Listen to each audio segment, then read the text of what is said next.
Hello, नमस्कार दोस्तों। मैं राजू बेदी अपने चैनल पे आप सबका स्वागत करता हूँ। जैसे कि आप स्क्रीन पे देख पा रहे हैं, the 10 reasons when your supplier file GSTR1 after due date. अब वो 10 रीज़न कौन से हैं जिसकी वजह से किसी भी सप्लायर की GSTR1 लेट फाइल होती है। तो आइए आज उस वीडियो में इसके बारे में हम जानेंगे, क्योंकि अगर हमें पहले प्रॉब्लम पता होगी फिर हम उसका सलूशन निकाल सकते हैं।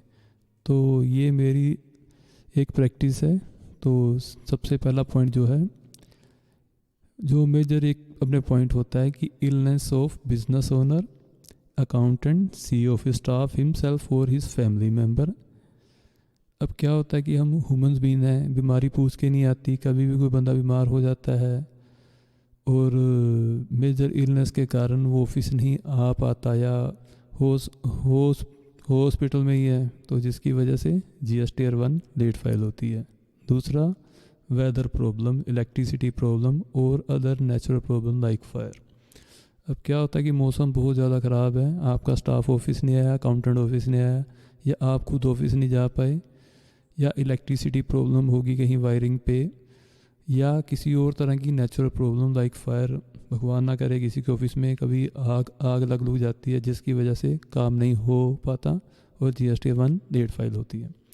तीसरा, इनकम टैक्स सर्वे चल रहा है, रेड होगी, GST ऑफिस ने इंस्पेक्शन कर रहे हैं वो, या और किसी लीगल केस के कारण आपको कोर्ट जाना पड़ता है, या आपके अकाउंटेंट को, या और किसी तरह का जनरल पुलिस केस होता है, कभी चोरी होगी या किसी के साथ झगड़ा हो गया आपका या आपके अकाउंटेंट का, जिसकी वजह से उनका पूरा दिन ख़राब हो गया वहाँ पर और GSTR1 फाइल नहीं हुई। चौथा, टेक्निकली प्रॉब्लम। अब क्या है कि हम कंप्यूटर यूज़ कर रहे हैं, अकाउंटिंग सॉफ्टवेयर यूज़ कर रहे हैं, उसमें कभी क्या होता है विंडो क्रैश होगी, हार्ड डिस्क क्रैश होगी, सॉफ्टवेयर में प्रॉब्लम आ गई, और कुछ केस में क्या होता है कि DSC एक्सपायर्ड हैं जिनको रिन्यू होने में टाइम लग रहा है। ये टेक्निकली प्रॉब्लम्स हैं। पाँचवा, family happiness movement like marriage और बर्थ ऑफ चाइल्ड और अदर मैनी। अब क्या होता है कि हमारे घर में शादी होती है तो हम ये लेके चलते हैं चलो शादी को ख़त्म करके फिर GSTR1 फाइल कर लेंगे, लेकिन शादी के काम में इतना उलझ जाते हैं, 1-2 दिन वैसे निकल जाते हैं, फिर बंदा थोड़ी तबीयत नहीं ठीक होती है और कुछ कारण से, या जैसे किसी बच्चे का बर्थ है और उसकी मदर प्रेग्नेंट है, उनको अस्पताल लेके जाना पड़ता है और वहाँ पे काफ़ी टाइम लग जाता है, जिसकी वजह से ऑफिस नहीं आ पाते और GSTR1 लेट फाइल हो जाती है।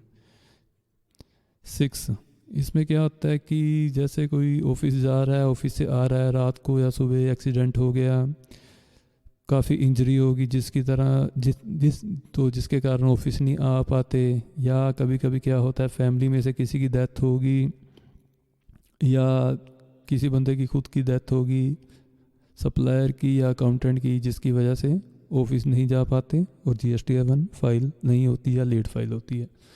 7वां, बिजनेस ओनर का अपने अकाउंटेंट के साथ डिस्प्यूट चल रहा है, अकाउंटेंट रिटर्न नहीं फाइल कर रहा, या CA उसकी रिटर्न नहीं फाइल कर रहा, या CA का अपने स्टाफ के साथ झगड़ा चल रहा है, स्टाफ नहीं आ रहा, जिसकी वजह से रिटर्न नहीं फाइल हुई।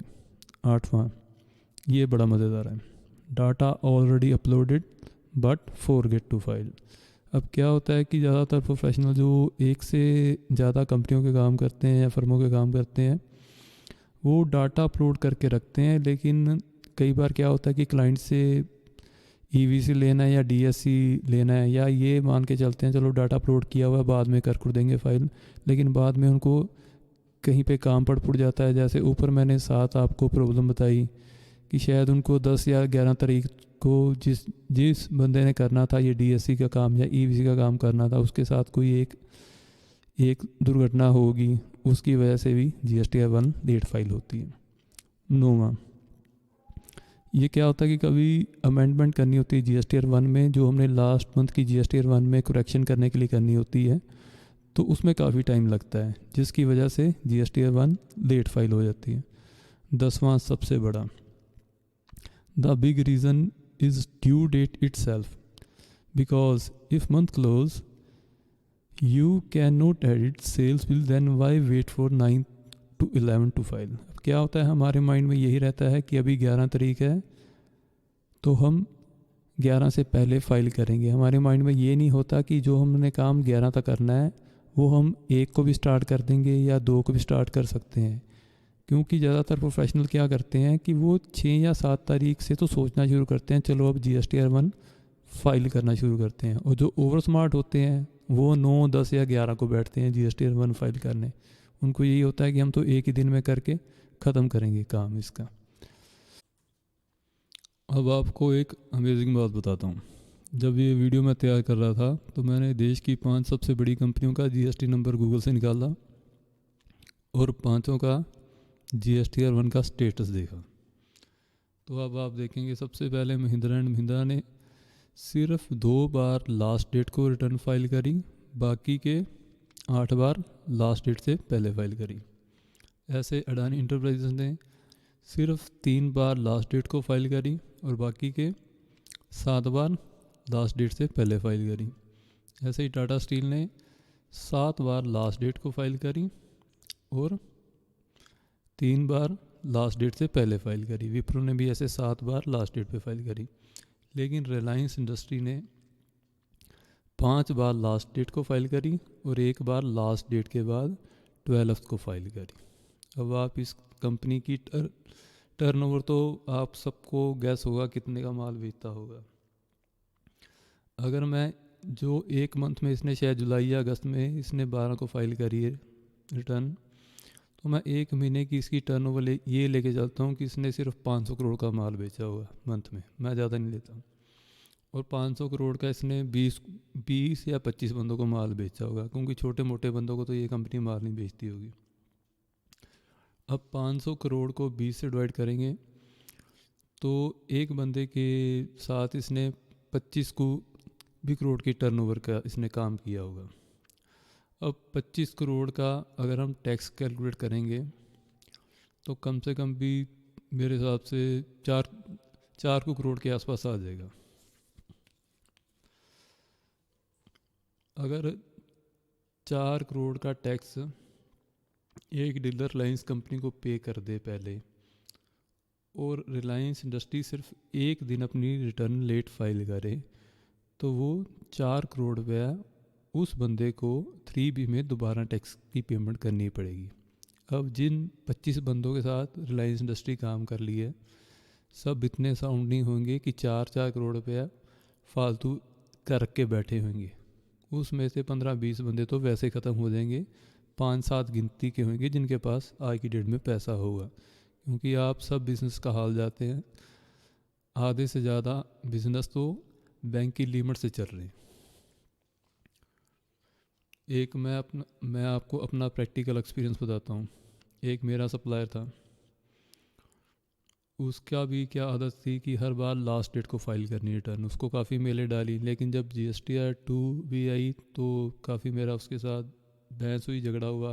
मैंने उनके जो ऊपर का स्टाफ था वहाँ पे भी डाली मेल कि आपका ये स्टाफ हमेशा GSTR1 लेट फाइल करता है, इसकी वजह से हमें किसी दिन नुकसान होगा। वही बात हुई अक्टूबर में, इसने GSTR1 लेट फाइल करी जो अक्टूबर की नवंबर में जाती है। नवंबर को आपको पता है दिवाली होती थी, दिवाली थी पिछले नवंबर को, तो दिवाली की छुट्टी होगी ऑफिस में।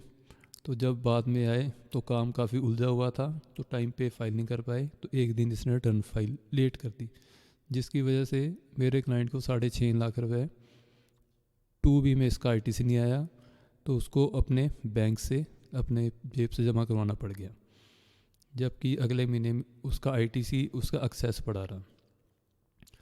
अब आप इस केस में देखिए, अब ये जो बंदा पहले 11 को फाइल कर रहा था, इसने सिर्फ एक ही रिटर्न 12 को फाइल करी। कम से कम भी सैकड़ों बंदों ने इसको गालियाँ निकाली होंगी, इसकी शिकायत करी होगी। वही काम जो पहले 2 साल 11 को होता था, वही काम 7 को भी हो गया, 5 को भी हो गया। तो इससे एक बात तो क्लियर है कि ये जो 11 तारीख का हमने माइंड में रखा हुआ है कि सबमिट कर दो, बना के रख लो, फाइल 11 को करेंगे, 10 को करेंगे। सबसे पहले तो जितने प्रोफेशनल हैं ये आप काम करना बिल्कुल बंद कर दो। अगर आपने डाटा फाइनल कर लिया है, रिटर्न आपकी तैयार है, आप ज़्यादा से ज़्यादा 1 आधा दिन रोक लो, अगले दिन फाइल कर दो। आप ये ना दिखाओ कि हम क्लाइंट का बहुत बड़ा काम कर रहे हैं। जबकि कोई भी GSTR1 फाइल करने में 4 से लेके 16 घंटे से ज़्यादा टाइम नहीं लगता। हाँ, अगर आपको क्लाइंट डाटा लास्ट डेट में दे रहा है या सारे ही क्लाइंट आपको लास्ट डेट में डाटा दे के जा रहे हैं, तब तो रीज़न समय लगता है। लेकिन अगर आपके पास डाटा पहले आ गया, बना के रख रहे हो आप उसको, फिर उसके बाद फाइल या DSC आप लास्ट डेट में कर रहे हो, तो ये गलत कर रहे हो। और यहाँ पे जितने बिजनेस ओनर हैं उन सबको यही सुजेशन देना चाहेंगे कि आपकी जब मंथ एंड होने के बाद सेल रजिस्टर क्लोज हो गया, आप उसमें कोई अमेंडमेंट नहीं कर सकते। और गवर्नमेंट ने ऑप्शन दी है कि अगर आपने कोई अमेंडमेंट करनी है तो आप अगले मंथ में कर लो, तो फिर आप क्यों इसको होल्ड पे रखते हो। GSTR1 को हमेशा टाइम पे फाइल कराओ। अपने अकाउंटेंट को बोलो, अपने CA को बोलो कि हमसे डाटा टाइम पे ले ले और टाइम पे फाइल कर दे। क्योंकि आपको एक दिन लेट फाइलिंग करे सिर्फ 200 रुपये देने पड़ेंगे, जबकि आपके सप्लायर को जितना टैक्स होगा सारा दोबारा भरना पड़ेगा। और सारे के सारे आपके जो डीलर हैं वो सर्वाइव नहीं कर पाएंगे आपकी छोटी सी गलती से। तो इसके साथ ही ये वीडियो एंड करता हूँ। आशा करता हूँ आपको वीडियो अच्छी लगी होगी। लाइक करिए, शेयर करिए, और एक ये रूटीन बना लीजिए कि हम सब ने 7-8 तक अपनी GSTR1 किसी भी हाल में फाइल कर देनी है। Okay, thank you, have a nice day.